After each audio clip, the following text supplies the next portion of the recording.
Hello, everyone. Today, I was going to talk about the Secret Doctrine, and I'm still going to talk just a little bit about this extremely important book, one of the most important books, textbooks, if you will, for humanity, written down over the last 2,000 years. But while I was getting ready for this video, interestingly, there were a couple little lessons that I thought, well, that's really kind of applicable. So I thought I'd share them with you. Today we were trying to get the lighting right. It's never right. I'm usually pulsing or there's something wrong or whatever. Anyway, we were looking for this piece of the lighting structure that was missing. We looked everywhere. We looked in the bags. We looked under the tables. We looked in the boxes. We looked everywhere. It just wasn't there. And then my husband looked inside of the lighting tube, and that's where it was. And I thought, oh, that's interesting. What you're looking for is not outside of yourself. And that is the truth. That is absolutely the truth. It was not where we were looking. We looked everywhere. We tried and tried and tried. And looking inside is where we found the answer. So that is something that we can apply today. Another thing that I feel is valuable, before I came up to shoot this video, I was online with some other theosophical groups, and I have found that this particular philosophy, which is coexist, which is the fundamental part of being a theosophist or a student of theosophy, no one can have a monopoly on the divine, and that includes theosophical teachings. When we say a universal brotherhood of man, that does not mean a universal brotherhood of theosophists, so you can just theosophize together and mental masturbation off into whoever knows where. I don't know. I'm very frustrated with that because I find Yogi Theosophy, this channel, I'm a student of Theosophy. I study different texts. I study different teachings. I am not a teacher. I'm a student. And through my failures, I find that I learn through the application of the studies, through study of other people's studies. I learn. It is a Socratic way of study. However, I was told that Socratic needs to be listening to one particular individual. They seem to have a hierarchy. In the lodges, in the what happened after the passing of HPB, people wanted to be the keepers of the wisdoms, and they were made Mahatmas by themselves. They were self-appointed gurus. And that is what we see in today's world as well. Not only in these religions, you will see a hierarchy, and you will see this is old school hierarchy. It is happening now. Okay, these teachings, these ancient wisdoms, have existed since the beginning of time. You will see shades of them in all the world's religions, but not one of the religions has all of it. This theosophy does not only belong to the theosophists either. You will see it go all the way back to Plato and Aristotle, Socrates and Paracelsus. They all had pieces of this as well. It goes further than that. You can go through all of the sages and the avatars that have come. And at the New Thought movement, when this happened at the end of the 19th century, this was written in 1888, and this is what we were going to talk about today. But the Secret Doctrine, written down by HPB in 1888. There's 2 volumes, and they are daunting, and they are massive, and they have been misunderstood, and they have been misconstrued, and people have come on there and written their own thoughts and feelings and interpretations. But these texts, when they are in their original form, this is a textbook for humanity. And the New Thought movement that came in afterwards has literally given birth to the New Age movement, which happened in the middle of the last century. About the 1950s, you started to see all this New Age stuff. And where did that come from? What is this New Age thing? Well, it's actually these teachings, and it's people picking and choosing like they're at some kind of a buffet table of whatever seems to work for them, or make them a goddess, or make them a guru, or make them a sage or a sadhu, or whatever.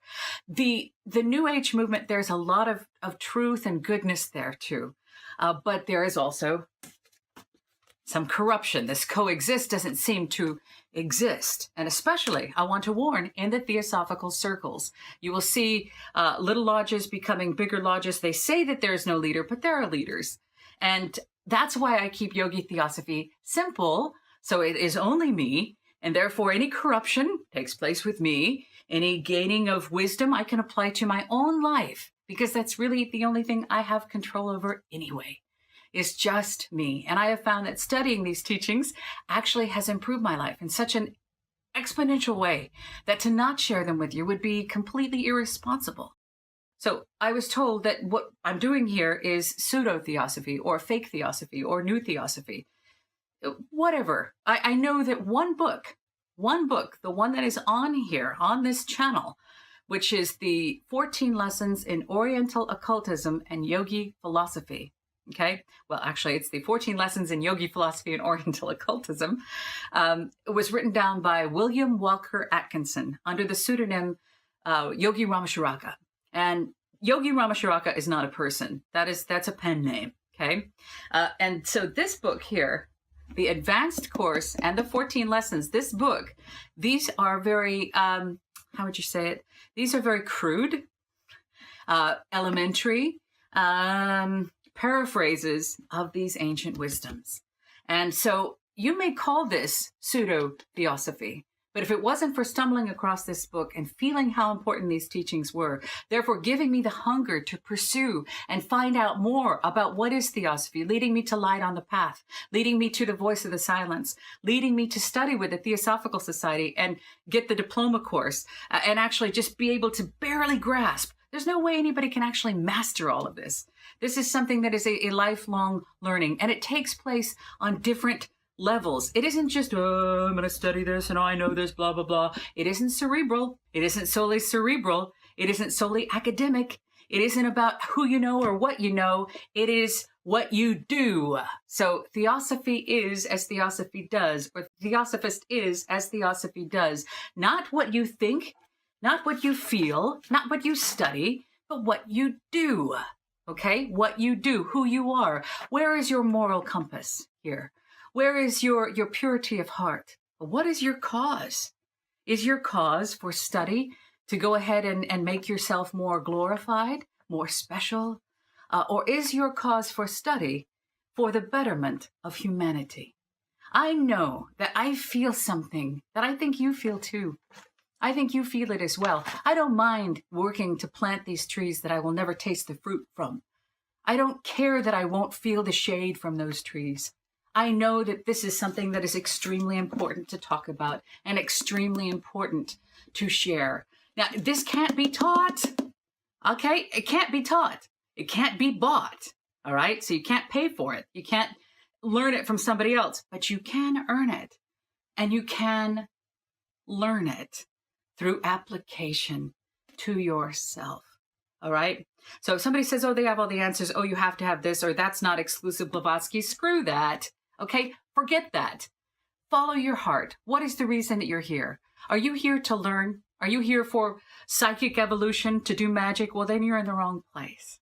It is interesting. One of the most popular videos on this channel is the one that talks about the development of the psychic abilities, the latent powers in man. And that's what people want. They want a shortcut so they can do magic here on Earth. And there is abilities that we have that are far beyond what we understand right now, but they are not to be used for selfish purposes. If they are, it will backfire and you will learn the hard way. But anyway, talking about the Secret Doctrine written down in 1888, I wanted to share with you a few of the, and I'll put the links down below to these teachings and to the B.P. Wadia's studies in the Secret Doctrine. These antedate the Vedas. These go back, this was written in 1888, but these are part of the ancient wisdoms. They're written down before we even know how to write things down. Ancient Egypt. You go to ancient Egypt, go to ancient Greece, go back before that. That's where they start. So when B.P. Wadia is talking about the Secret Doctrine, in the studies in the Secret Doctrine, man is divine. Matter is living. All nature is one.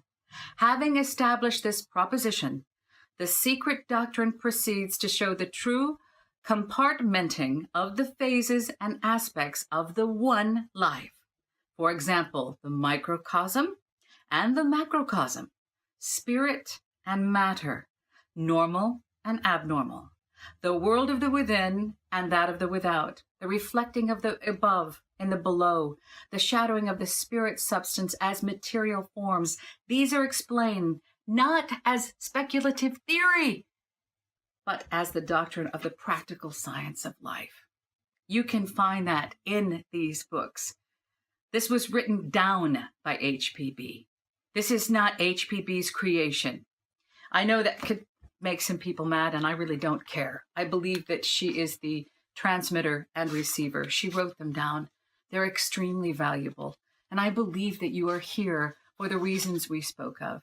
I believe that you are here to learn, not simply for academic gain or notoriety. I believe that you are here for the reasons that these teachings work. This book will stay closed to you.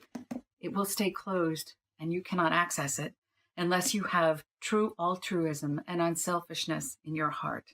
It will stay closed to you unless you have not only the desire to study, but the desire to apply, that you have the intuition, you have the drive, the reason that you're here, and that you are doing it for the benefit of all of humanity,